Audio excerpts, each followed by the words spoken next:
বিসমিল্লাহির রহমানির রহিম। আমি ডক্টর মোহাম্মদ হায়দার আলী প্রামাণিক, সহযোগী অধ্যাপক, বাংলা বিভাগ, Dhaka residential model college. Dhaka residential model কলেজের দ্বাদশ শ্রেণীর সুপ্রিয় শিক্ষার্থীদেরকে বাংলা দ্বিতীয় পত্রের আজকের পাঠে স্বাগতম।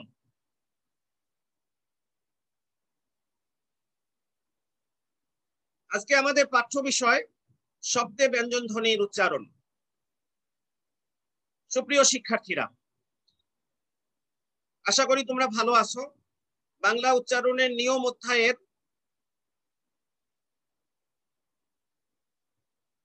পাঠ 3-এ আমরা তোমাদের প্রাক নির্বাচনী পরীক্ষার সিলেবাসভুক্ত শব্দের স্বরধ্বনির উচ্চারণের আলোচনা শেষ করেছি।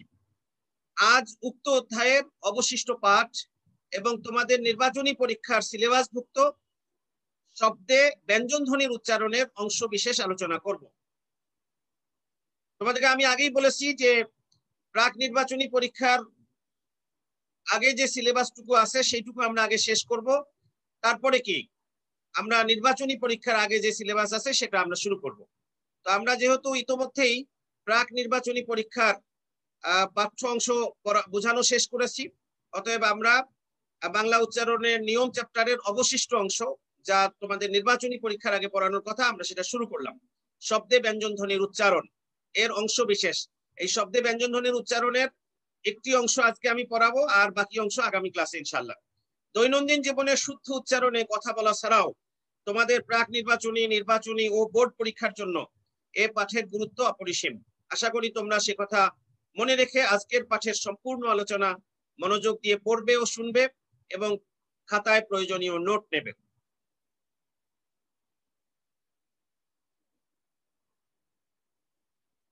আজকের পাঠ শেষে তোমরা বাংলা ব্যঞ্জন ধ্বনিগুলোর উচ্চারণের নিয়মাবলী আত্মস্থ করতে পারবে। ব্যঞ্জন ধ্বনিগুলোর উচ্চারণের বৈচিত্র্য ও বৈশিষ্ট্য সম্পর্কে জানতে পারবে এবং প্রাত্যহিক জীবনে শুদ্ধ উচ্চারণে কথা বলতে ও শব্দের উচ্চারণ লিখে দেখাতে পারবে।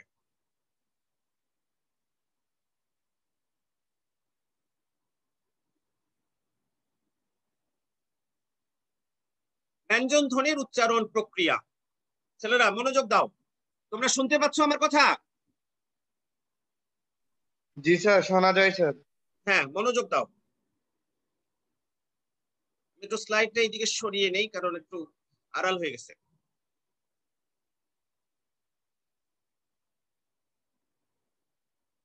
দেখো,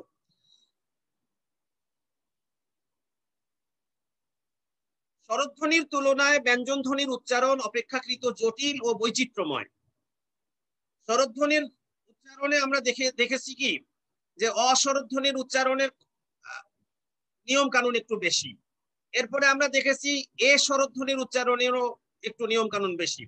আর বাকি যে স্বরধ্বনি গুলো আ, রস্বই, দীর্ঘই, হ্যাঁ, রস্বউ, দীর্ঘ কিংবা অন্য যে স্বরধ্বনি গুলো, সেগুলোর কি নিয়ম অত্যন্ত কম, একটা দুইটা, বেশি হলে 3টা নিয়ম, এবং বৈচিত্র্য এবং জটিলতাও কি কম। কিন্তু ব্যঞ্জন ধ্বনিগুলোর উচ্চারণ অনেক অপেক্ষাকৃত কি জটিল এবং বৈচিত্র্যময়। কারণ কোন কোন ব্যঞ্জন ধ্বনির যেমন একাধিক বর্ণ রয়েছে, তেমনি রয়েছে কি যুক্ত বর্ণের বিচিত্র ব্যবহার। কারণ ব্যঞ্জন ধ্বনিগুলোতে তোমরা দেখবে যে কি একই ধ্বনির এক ধরনের 3টা কি কোন কোন ধ্বনির 3টা রূপ আছে। অর্থাৎ 3টা রূপ বলতে কি প্রতীক বা বর্ণ আছে। যেমন ধরো র, স, এগুলোর কি 3টা করে বর্ণ আছে, তাই না? বয় শূন্য র, ঢয় শূন্য র, ঢয় শূন্য র।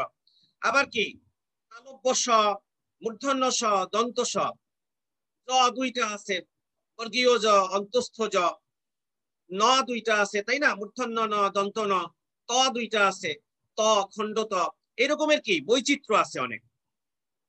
তো এই কারণে এর ব্যবহার বিচিত্র। ব্যঞ্জন ধ্বনিগুলোর উচ্চারণ প্রক্রিয়া উদাহরণ সহ বর্ণানুক্রমিক ভাবে আলোচনা করা হলো। আমরা তোমাদের ব্যঞ্জন ধ্বনিগুলো কি করব, বর্ণানুক্রমিক ভাবে আলোচনা করব। অর্থাৎ যে ব্যঞ্জন ধ্বনিগুলোর এরকম কি একাধিক রূপ আছে এবং বৈচিত্র্য বেশি, সেগুলো কি আমরা আলোচনা করব। দেখো, সব ব্যঞ্জন ধ্বনির আলোচনা মানে উচ্চারণের জটিলতা নেই, কিন্তু যেগুলোতে জটিলতা আছে আমরা সেগুলো নিয়ে আলোচনা করছি। দেখো, উ এবং অনুস্বার। উ অনুস্বার কয়ের লাইনে কি আছে বাবা? ক বর্গীয় ধ্বনির শেষে ক খ গ ঘ ঙ, এবং এই উ এবং অনুস্বারও কি উ এর এই আরেকটি রূপ, একই ধ্বনি। দেখো উ এবং অনুস্বার অভিন্ন ধ্বনি, অভিন্ন ধ্বনি মানে একই ধ্বনি, উভয়েরই উচ্চারণ অং, উভয়েরই উচ্চারণ কি অং। যেমন রং, যদি তুমি কোনো ব্যঞ্জন ধ্বনি আগে উচ্চারণ করো, তারপরে কি উ কিংবা অনুস্বার যে কোনোটা দাও, তাহলে কি উচ্চারণ হবে অং। তাহলে ব্যঞ্জন ধ্বনির সাহায্য ছাড়া কি উ কিংবা অনুস্বার কোনোটি উচ্চারিত হতে পারে না। পং, রং, সং, হ্যাঁ এগুলো যাই বলো না কেন, কি উ বা অনুস্বারের আগে একটি ব্যঞ্জন ধ্বনির ব্যবহার করতে হবে, তবেই কি অং উচ্চারিত হবে উ এবং অনুস্বারের ক্ষেত্রে। দেখো তাহলে রং, অঙ্ক, রঙিন, বঙ্কিম, বঙ্কিম, সঙ্গীত। দেখো তো তাহলে এই যে উচ্চারণগুলো, প্রত্যেকটিরই উচ্চারণে কি আমরা অং এই উচ্চারণটি পাবো। তাহলে আমরা উ এবং অনুস্বারের উচ্চারণ পেলাম, যে উ এবং অনুস্বার অভিন্ন ধ্বনি অর্থাৎ একই ধ্বনি, উভয়েরই উচ্চারণ অং। এবং উদাহরণগুলো থেকে তোমরা দুটি উদাহরণ অন্তত দেবে যদি এটা উচ্চারণ হিসেবে চাওয়া হয়। দেখো ইয় ধ্বনির উচ্চারণ, এবার ইয়, ছেলেরা এই ধ্বনিটার উচ্চারণ ইয়। দেখো ইয় এর স্বাভাবিক উচ্চারণ ইয়, এই যে লিখে দিয়েছি আমি, দেখো ইয়। আর যুক্ত বর্ণ রূপে ইয় এর উচ্চারণ দন্ত নয়ের মতো। যখন যখন ইয়টা কি যুক্ত বর্ণে থাকবে, কোনো একটা বর্ণের সাথে যুক্ত রূপে থাকবে, তখন এর উচ্চারণ হবে কি দন্ত নয়ের মতো। যেমন অঞ্চল, দেখো অঞ্চল, অঞ্চল শব্দে কি আছে অ ইউ চ, অ কি অ এর পরে ইউ চ। অনেকেই কিন্তু ভাবে যে এখানে মনে হয় ন আছে, ব আছে, ইউ আছে, মানে যেহেতু একসাথে যুক্ত হওয়ার কারণে, ইওর সাথে চ যুক্ত হওয়ার কারণে এই দুটি বর্ণই কি তাদের আসল রূপ হারিয়ে ফেলেছে, একটি বর্ণ আরেকটি বর্ণকে জাপটে ধরেছে, হ্যাঁ পাঞ্জা লড়ছে যেন। এ কারণে কার অঙ্গ প্রত্যঙ্গ কোথায় বোঝা যায় না। তো সে কারণে অনেকেই ভাবে যে অঞ্চল, চঞ্চল এগুলোতে মনে হয় কি দন্ত ন আছে, না দন্ত ন নেই। কারণ তোমরা জানো যে চ স জ ঝ ইয়, চ স জ ঝ ইয়, যেহেতু চ স জ ঝ এর শেষে ইয় আছে, নাসিক্য বর্ণের নিয়ম অনুসারে কি হয়, যে বর্ণের শেষে যে নাসিক্য বর্ণ থাকে সেই লাইনের বর্ণগুলোর সাথে সেই নাসিক্য বর্ণ যুক্ত হয়, এর বাইরে সে যুক্ত হয় না। যেমন ক খ গ ঘ উ, হ্যাঁ উ যদি যুক্ত হয় কোনো বর্ণের সাথে কখনো, তাহলে ক খ গ ঘ এর সাথেই যুক্ত হবে, এর বাইরে কখনো যুক্ত হবে না। বুঝেছো ছেলেরা, ছেলেরা বুঝেছো? জি স্যার। হ্যাঁ এ কারণে চ স জ ঝ ইয়, ইয় চ স জ যদি চ স জ ঝ এর সাথে যদি কোনো নাসিক্য বর্ণ যুক্ত হয়, বা ইউ যদি যুক্ত হয় কখনো কোনো বর্ণের সাথে, শুধু চ স জ ঝ এর সাথে যুক্ত হবে, এর বাইরে কখনো যুক্ত হবে না। এরা খুব নীতিবান, নীতি মেনে চলে, তার নিজের লাইনের বর্ণের সাথেই যুক্ত হয়, স্বজাতি প্রিয়, এরা অত্যন্ত স্বজাতি প্রিয়। দেখো স্যার, হ্যাঁ বলো। স্যার ওয়েটিং রুমে স্যার অনেকে ওয়েট করতেছে স্যার, আপনি ওদের মানে ইন করালে স্যার ভালো হতো। আচ্ছা এই যে অ্যাডমিট অল দিলাম, ওরা দেরি করে আসে কেন, সমস্যা এখানে, ওদেরকে বলো ঢুকতে বলো।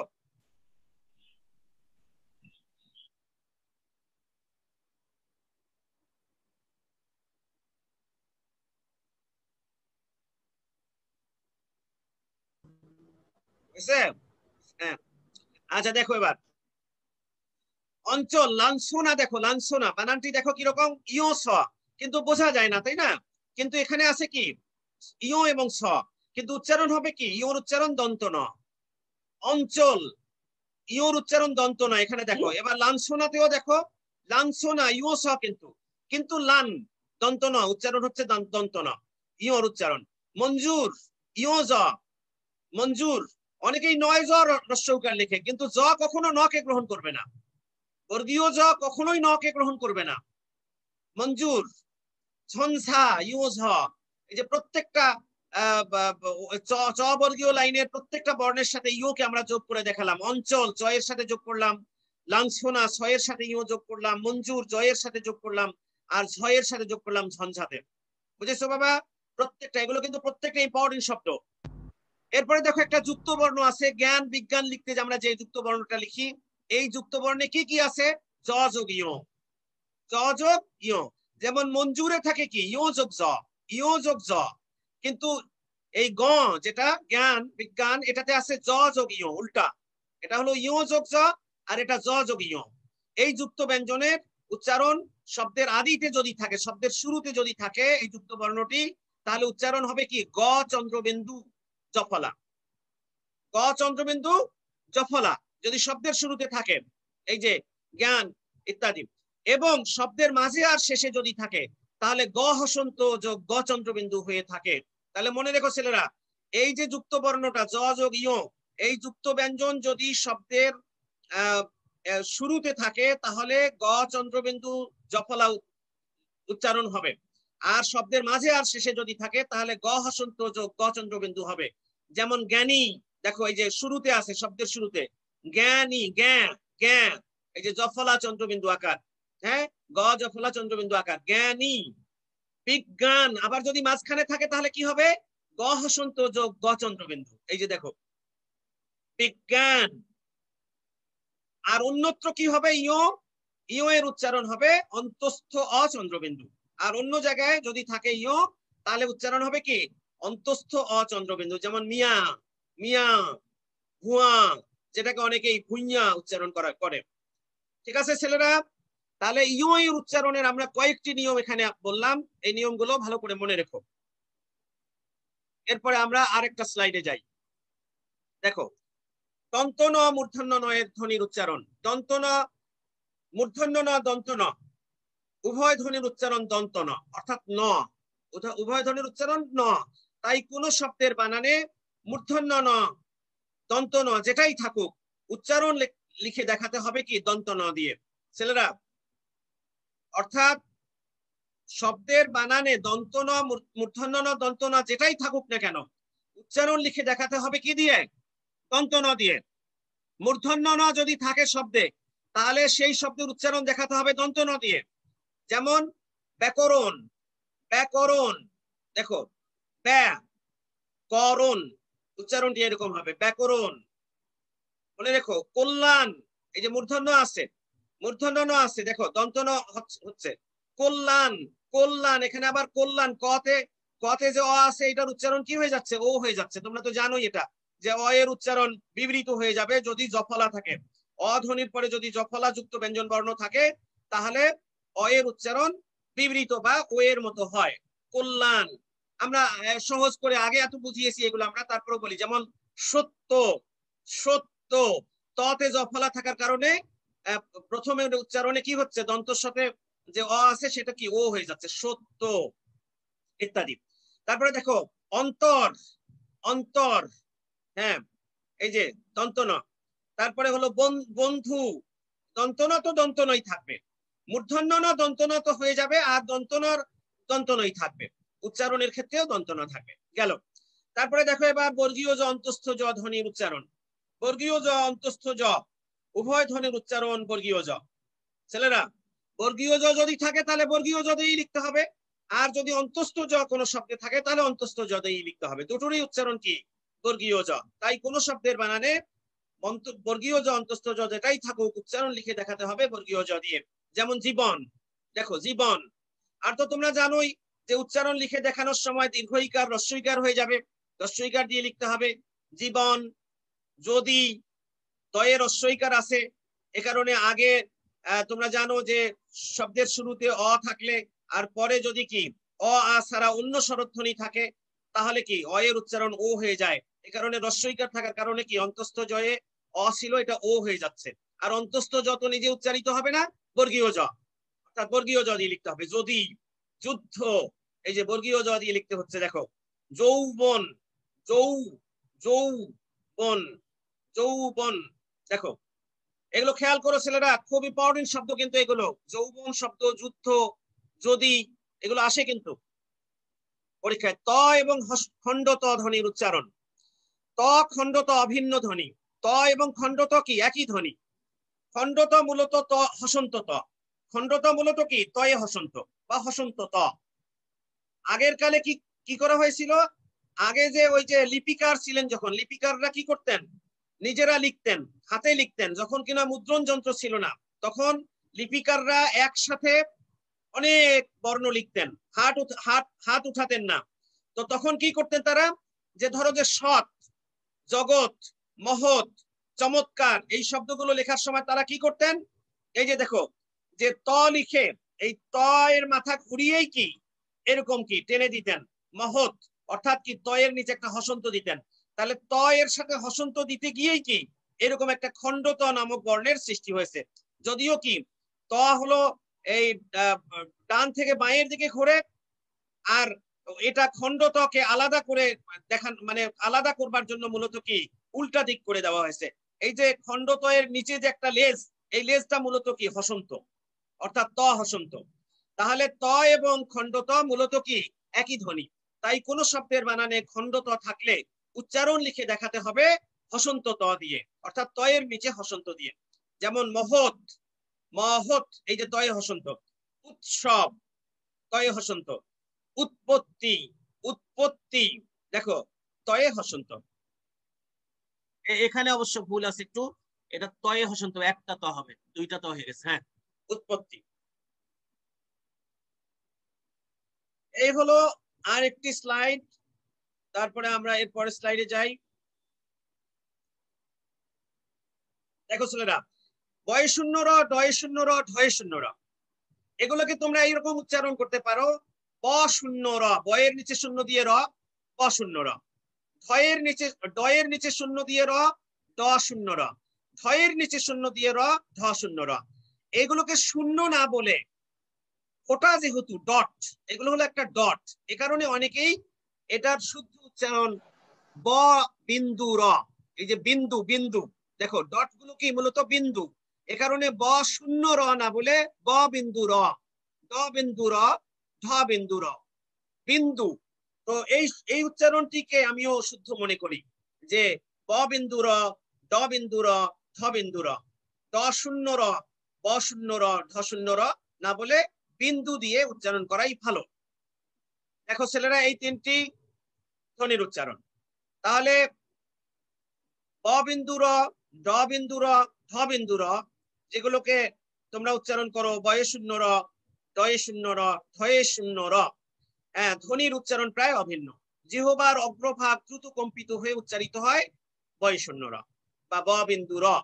র র র উচ্চারণ করলে দেখবে যে জিহ্বার অগ্রভাগ অনেকবার কম্পিত হচ্ছে, র খুব দ্রুত কম্পিত হয়। দ্রুত শব্দটাও যদি বলো দ্রুত, দ্রুত, কারণ এখানে কি আছে র ফলা, অর্থাৎ র আছে, ধ্রু ধ্রু, ধ্রু বললেই কি জিহ্বা যে কতবার কম্পিত হয় তা হিসাব করা দরকার। দেখো, আর ড যোগ বয় শূন্য র এর মিলিত উচ্চারণ হলো ডয়ে শূন্য র, ড এবং বয়ে শূন্য র মিলিত উচ্চারণ ডয়ে শূন্য র। আর কেউ ওয়েটিং রুমে আছে নাকি?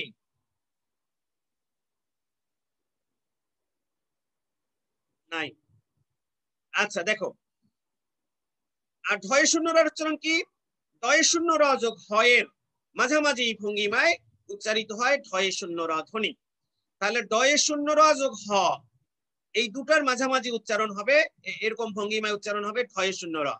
দেখো, এই তিনটি ধ্বনির প্রতীক বা বর্ণগুলো উচ্চারণ লিখে দেখানোর ক্ষেত্রে একই রকম থাকবে। তাহলে বয়ে শূন্য র, ডয়ে শূন্য র, ঢয়ে শূন্য র, কিংবা ব বিন্দু র, ড বিন্দু র, ঢ বিন্দু র, যেটাই যে শব্দে থাকুক না কেন, যেটা থাকবে সেটাই দিয়ে কি উচ্চারণ লিখে দেখাতে হবে। অর্থাৎ এগুলো কোনো পরিবর্তিত হবে না, তাদের নিজেদের রূপ ঠিক থাকবে। উচ্চারণের ক্ষেত্রেও উচ্চারণ লিখে দেখাতে হবে এই বর্ণগুলো দিয়েই, যেটাই যেখানে থাকবে সেটা দিয়ে লিখে দেখাতে হবে, কোনো পরিবর্তন হবে না। যেমন দেখো, রবীন্দ্র, রবীন্দ্র, রয়ে ও ও কেন করছি, কারণ অয়ের উচ্চারণ ও হয়ে যাচ্ছে, কারণ বয়ে দীর্ঘইকার আছে। রবীন্দ্র, বাড়ি, বাড়ি, দয় শূন্য র উচ্চারণ কি হবে, বাড়ি। ওই যে বললাম যে এটার উচ্চারণ হবে কি বয় শূন্য র যোগ ড, এর এর মিলিত উচ্চারণ বাড়ি, গাড়ি এরকম। রূঢ়, রূঢ়, গাঢ়, অর্থাৎ আমরা বলেছি যে ঢয়ে শূন্য র উচ্চারণ হবে ডয়ে শূন্য র যোগ হ এর মাঝামাঝি ভঙ্গিমায়, কিন্তু লিখতে হবে কি ঢয়ে শূন্য র দিয়েই, হ্যাঁ রূঢ়, গাঢ়, নিগূঢ় এরকম উচ্চারিত হবে। ঠিক আছে ছেলেরা? এখন এত কষ্ট করে তো আর উচ্চারণ করবে না তোমরা। মানুষ কি আর ওই রকম বলবে গাঢ় রং এরকম বলবে? গাঢ় রং। তুমি রূঢ় কথা বলেছো এরকম বলবে? বলবে না।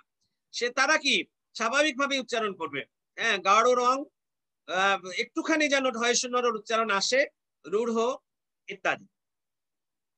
এই গেল তিনটি রয়ের উচ্চারণ। তারপরে এবার দেখো তিনটি স, তালব্য স, মূর্ধন্য স, দন্ত স ধ্বনির উচ্চারণ। তালব্য স, মূর্ধন্য স, দন্ত স এই তিনটি ধ্বনিরই উচ্চারণ তালব্য স এর মতো। মূলত কি তালব্য স এর মতোই উচ্চারিত হয় তিনটি স, স স স, অর্থাৎ ইংরেজি এসএইচ ধ্বনির মতো। এসএইচ একসাথে উচ্চারিত হলে যেমন হয়, এই তিনটি ধ্বনির উচ্চারণ একই রকম প্রায়। যেমন ধরো একটা শব্দেই আমি তিনটা ধ্বনির উচ্চারণ দেখিয়েছি। দেখো সবিশেষ একটা শব্দ, সবিশেষ স দন্ত স আছে, আর বিশেষ শব্দে তালব্য স আছে, মূর্ধন্য স আছে। তিনটা শকেই আমি দেখিয়েছি যে একই উচ্চারণ। দেখো স দন্ত স এর উচ্চারণ যদি তালব্য স এর মতো হয় তাহলে তালব্য স দিয়ে দেখাতে হবে, আর মূর্ধন্য স এর উচ্চারণ সবসময় মূর্ধন্য স দিয়ে তালব্য স দিয়ে দেখাতে হবে। দেখো সবিশেষ তিনটাই তালব্য স এর উচ্চারণ। ষড়ঋতু, দেখো ষড়ঋতু মূর্ধন্য স থাকলেও উচ্চারণ সব সময় হবে তালব্য স দিয়ে। দেখো ষড়ঋতু, এগুলা খুব ইম্পর্টেন্ট শব্দ কিন্তু ছেলেরা, ষড়ঋতু শব্দ আসে।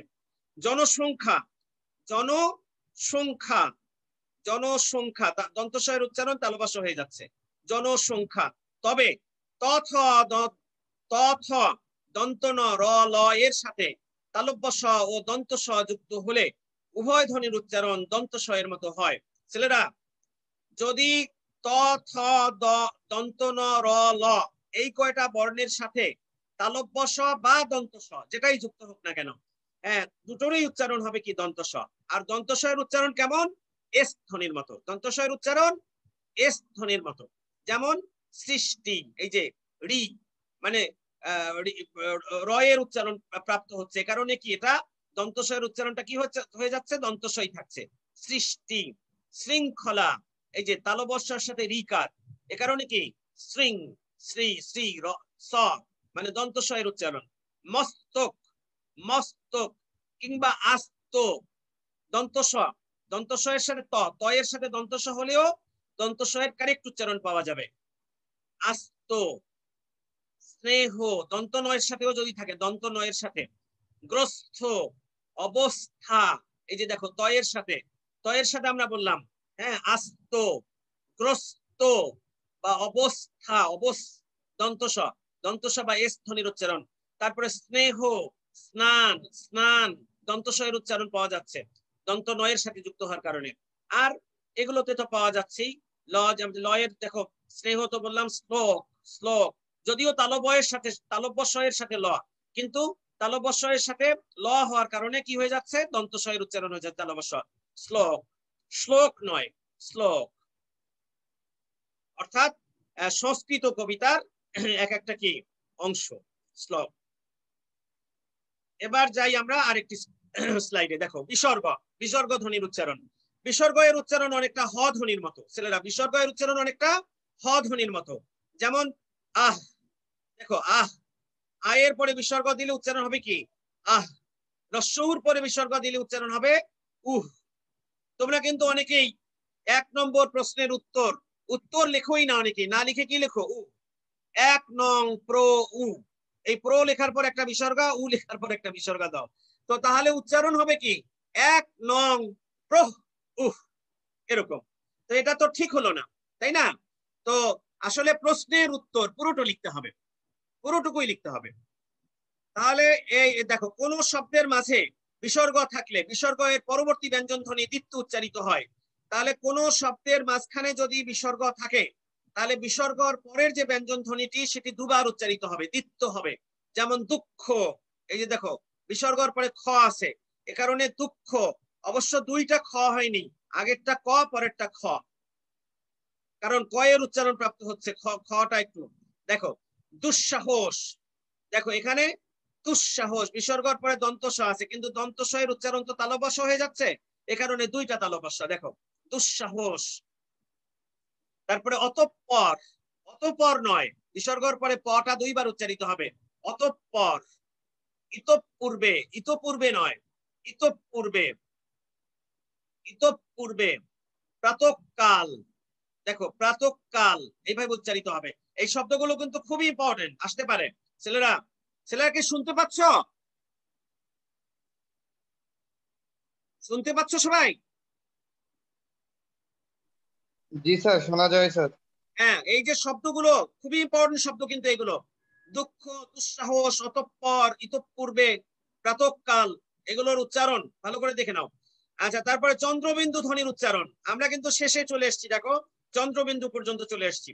দেখো চন্দ্রবিন্দু একটি অনুনাসিক ধ্বনি। তোমরা জানো যে নাসিক্য বর্ণ, পাঁচটি নাসিক্য বর্ণ তো আছেই পাঁচটি লাইনের শেষে, যেগুলোকে আমরা বর্গীয় নাসিক্য বর্ণ বলি। যে উ, ইয়, মূর্ধন্য ন, দন্ত ন, ম। কিন্তু এছাড়াও আরো দুটি নাসিক্য বর্ণ আছে, একটি হলো অনুস্বার আর একটি হলো চন্দ্রবিন্দু। এই চন্দ্রবিন্দু দেখো একটি অনুনাসিক ধ্বনি বা নাসিক্য ধ্বনি। শব্দের উচ্চারণে ও বানানে চন্দ্রবিন্দু বিন্দুর সাধারণ ব্যবহার কি?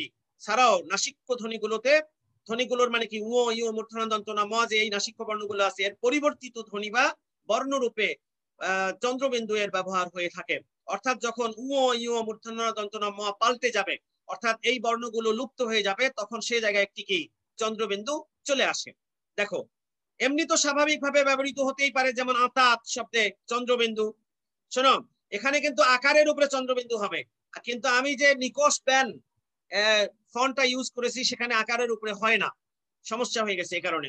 চাঁদ বানান আকারের উপরে হবে, বাঁশ বানানে আকার হবে, পাঁচ বানানে আকারের উপরে হবে চন্দ্রবিন্দু। এগুলো স্বাভাবিকভাবেই চন্দ্রবিন্দু আসছে।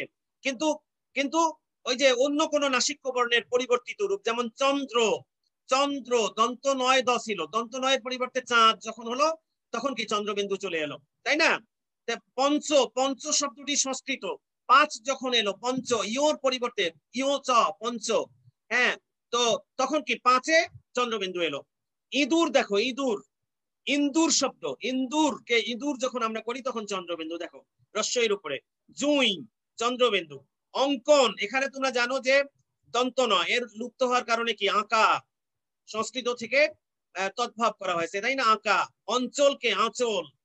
কণ্টক, মূর্ধন্য ন আছে, সে মূর্ধন্য নর পরিবর্তে চন্দ্রবিন্দু চলে আসে, দেখো কাঁটা, কণ্টক থেকে কাঁটা, চন্দ্র থেকে চাঁদ, আগেই বলেছি। তারপরে কম্পন থেকে কাঁপন, এই যে কম্পন, এখানে কি আছে ম, ম নাসিক্য বর্ণ, তার পরিবর্তে চন্দ্রবিন্দু। ছেলেরা বুঝেছ? বুঝেছ? চন্দ্রবিন্দু এর ব্যবহার বুঝেছ? এই হলো তোমাদের ব্যঞ্জন বর্ণগুলোর উচ্চারণ। এরপরে আমরা ইনশাল্লাহ নেক্সট ক্লাসে তোমরা কি আলোচনা করব, তার আগে আমি বলে নাই বাড়ির কাজ তোমাদের, যে ব্যঞ্জন ধ্বনি উচ্চারণের পাঁচটি নিয়ম, পাঁচটি নিয়ম মুখস্থ করে রাখবে। ব্যঞ্জন ধ্বনি উচ্চারণের শুরুর দিক থেকে পাঁচটি ধ্বনি মুখস্থ করে রাখবে। আর তালবস্য, মূর্ধন্যস্য, দন্তস্য, এটাই যদি শুধু চায় যে এই উচ্চারণের নিয়মগুলো লেখো, এই তিনটি ধ্বনির উচ্চারণের নিয়ম লেখো, আর অনুস্বার, বিসর্গ, চন্দ্রবিন্দু এই শেষের তিনটিও চাইতে পারে উচ্চারণের নিয়ম উদাহরণ সহ লেখো। এগুলো আমার এখান থেকেই তোমরা কি লিখে নেবে, নোট করে নেবে, খাতায় তুলে নেবে। ঠিক আছে ছেলেরা, বুঝেছ? আর প্রতিটি নিয়মের সাথে দুটি করে উদাহরণ দেবে। আগামী ক্লাসে আমরা ইনশাল্লাহ তোমাদের কি পড়াবো দেখো, ইনশাআল্লাহ পরবর্তী পাঠে আমরা বাংলা উচ্চারণের নিয়ম অধ্যায়ের শব্দে ফলাযুক্ত ধ্বনির উচ্চারণ, ফলাযুক্ত ধ্বনি, অনেক কয়টা ফলা আছে, এই ফলাযুক্ত ধ্বনির উচ্চারণ অত্যন্ত কঠিন, এবং এই কঠিন জায়গাটা নিয়ে আমরা আগামী ক্লাসে ইনশাআল্লাহ আলোচনা করব। সে পর্যন্ত তোমরা সুস্থ থাকো, নিরাপদে থাকো। সবাইকে অনেক ধন্যবাদ। আল্লাহ হাফেজ। তোমাদের কোনো জিজ্ঞাসা থাকলে বলো ছেলেরা।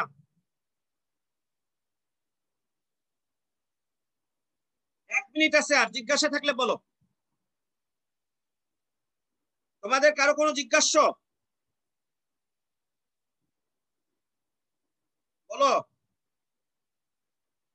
ছেলেরা শুনতে পাচ্ছ আমার কথা?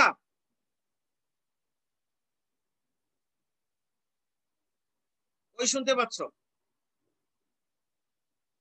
কোনো উত্তর নাই? কারো কোনো জিজ্ঞাসা আছে?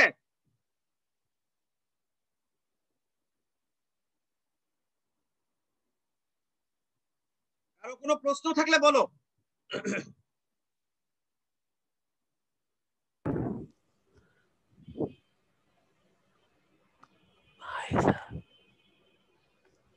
কি কোনো জিজ্ঞাসা নাই? না স্যার। আচ্ছা ঠিক আছে, তাহলে তোমরা এই যে স্লাইড গুলো আমার, এই স্লাইড গুলো খুব ভালো করে পড়বে। আমি এখানে ব্যঞ্জন ধ্বনি গুলো একদম তোমাদের বইয়ে কিন্তু এইভাবে স্যার লাস্ট স্লাইডটা দিতে আলাদা পারবেন? আলাদা করে এইভাবে পুঙ্খানুপুঙ্খ বোঝানো নাই। আমি ভালোভাবে, হ্যাঁ লাস্ট বলো কোনটা? লাস্ট স্লাইডটা স্যার। লাস্ট স্লাইডটা, হ্যাঁ বলো বাবা, কি কোনটা বল, বোঝো নাই বলো। না স্যার, এটা তোলা হয় নাই স্যার, তাই আচ্ছা ঠিক বা আছে, তুলে নাও, স্ক্রিনশট। তুলে নাও, তুলে নাও।